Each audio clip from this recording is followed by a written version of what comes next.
Social media തുറന്നു നോക്കിക്കഴിഞ്ഞാൽ ഇത് എന്തൊരു കോംപ്ലക്സ് ആയ സൊസൈറ്റിയാണ് മലയാളികൾ എന്ന് മനസ്സിലാണ്. നമ്മളിപ്പോൾ ഈ നിമിഷം ഫേസ്ബുക്ക് തുറന്നു നോക്കിയാൽ മതി. അതിൽ ഏതെല്ലാം തരത്തിലുള്ള കാര്യങ്ങളാണ് വരുന്നത്.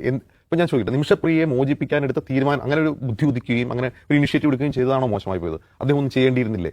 അതല്ല അദ്ദേഹം ഏതോ തരത്തിൽ എട്ടുകാരി മുമ്പുഞ്ഞാവുകയാണോ? എട്ടുകാരി മുമ്പെന്നൊക്കെ വിശദീകരിച്ചുകൊണ്ടുണ്ട്. കാന്തപുരം അങ്ങനെ എന്തിനാണ് അദ്ദേഹം ചെയ്യുന്നത്? അതിന് ചുമ്മാ ഇരുന്നാൽ പോരെ. അപ്പോൾ ഒരു തരി നന്മയെപ്പോലും അംഗീകരിക്കാൻ കഴിയാത്ത വിധം വിഷലിപ്തമായിരിക്കുകയാണ് മലയാളിയുടെ മനസ്സിലാണ് കമന്റ്സ് എനിക്ക് കാണുമ്പോൾ തോന്നുന്നത്. എന്തിലും ഏതിലും ഈ വർഗീയത തിരയുന്ന മണിയനീച്ചകളെ പോലെ ആയി മാറിയിരിക്കുന്ന മലയാളികളുടെ സോഷ്യൽ മീഡിയ ബിഹേവിയർ നിന്ന് ആ വാർത്തയുടെ അടിയിൽ വരുന്ന കമന്റുകളിൽ നിന്നും എന്ന് മാത്രമല്ല വലിയ വലിയ ആൾക്കാർ പോസ്റ്റ് ഇടുന്നതിൽ നിന്നും മനസ്സിലാവുന്നത് അങ്ങനെ തന്നെയാണ് പറയുന്നത്.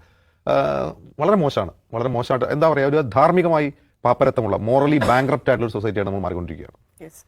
നിഷാദ്, അജിംസ് പറഞ്ഞ് നിർത്തിയതിൽ നിന്ന് തുടങ്ങുകയാണെങ്കിൽ അത് നമ്മൾ കണ്ടുകൊണ്ടിരിക്കുകയാണ്. പക്ഷെ വരും ദിവസങ്ങളിൽ ഇത് കൂടും. ഇത് അതിഭീകരമായിട്ട് കൂടുമെന്ന് മാത്രമല്ല, രണ്ട് ഭാഗത്തേക്ക് തിരിയാൻ വേണ്ടി കേന്ദ്രം കോടതിയിൽ അറിയിച്ചു കഴിഞ്ഞ ദിവസം. ഇനിയിപ്പോൾ വെള്ളിയാഴ്ച വീണ്ടും അറിയിക്കണം എന്ത് ചെയ്തു ഇതിനു വേണ്ടി എന്നുള്ളത്. എങ്കിൽ പോലും ഇത് കേന്ദ്രത്തിന്റെ വിജയമാണ്, അല്ലെങ്കിൽ കേന്ദ്രം ഇടപെട്ടതുകൊണ്ടാണ് എന്നൊരു വിഭാഗം വാദിക്കുന്നുണ്ട്. കാന്തപുരം ചെയ്തത് നമ്മൾ കണ്ടതുകൊണ്ട്. അപ്പം ആ ഒരു ഫൈറ്റ് എങ്ങനെ നടക്കും? അല്ല, ഒന്നാമത്തെ കാര്യം, ഇത് മലയാളികൾ ആകമാനം എന്ന് പറയാൻ പറ്റില്ല. ഇത് ആരാണെന്ന് വളരെ വ്യക്തമാണ്. സംഘപരിവാറിന്റെ ഭാഗമായി നിൽക്കുന്ന ആളുകൾ, ഹിന്ദുത്വ രാഷ്ട്രീയത്തിന്റെ ആളുകൾ. അവർക്ക് ഒരു മുസ്ലിം ലീഡർ ഇന്ത്യക്ക് പുറത്തുള്ള ഒരു കാര്യം, കേന്ദ്ര സർക്കാർ സുപ്രീം കോടതിയിൽ പരാജയം സമ്മതിച്ച ഒരു സംഗതിയിൽ വിജയം നേടാൻ പോകുന്നു എന്നത് അംഗീകരിക്കാൻ കഴിയില്ല. സ്വാഭാവികമാണ്.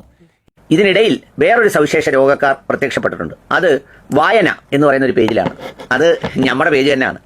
നമ്മുടെ കൂട്ടത്തിലെ വ്യത്യസ്തമായ ചിന്തകളുള്ള, കടുപ്പവും കടുകുമണികൾ പോലെ കറുകറ ചവയ്ക്കുന്നവരുമായ കുറച്ചുപേരാണ്. അവർ പറഞ്ഞിരിക്കുന്നത്, കാന്തപുരം അബൂബക്കർ മുസ്ലിയാർ ഇടപെട്ടു, നിമിഷപ്രിയയുടെ വധശിക്ഷ നീട്ടിവെച്ചു, മുസ്ലിയാർ അഭിനന്ദനം അർഹിക്കുന്നു. എന്നാൽ അദ്ദേഹത്തിന്റെ അനുയായികളോടൊന്ന് പറയട്ടെ, അഭിനന്ദനമാകാം, അതിന്റെ പേരിൽ നിങ്ങളെ അദ്ദേഹത്തെ പടച്ചവനേക്കാൾ ഉയരത്തിൽ വെച്ച് പൂജിക്കരുത്. ജനനമരണങ്ങളുടെ തീരുമാനം അള്ളാഹുവിലാണ്, അത് മാറ്റാൻ ആർക്കും സാധ്യമല്ല.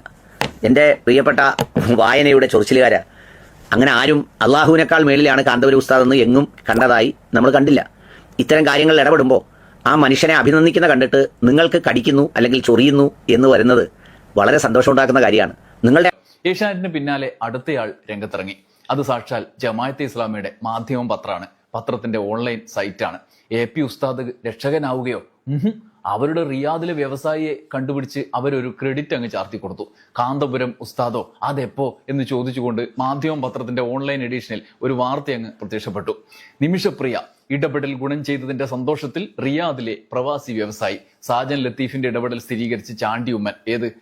ഇവര് അവതരിപ്പിച്ച ആളുടെ ഇടപെടൽ സ്ഥിരീകരിച്ചത് ഇവിടെയുള്ള ചാണ്ടി ഉമ്മനാണ്.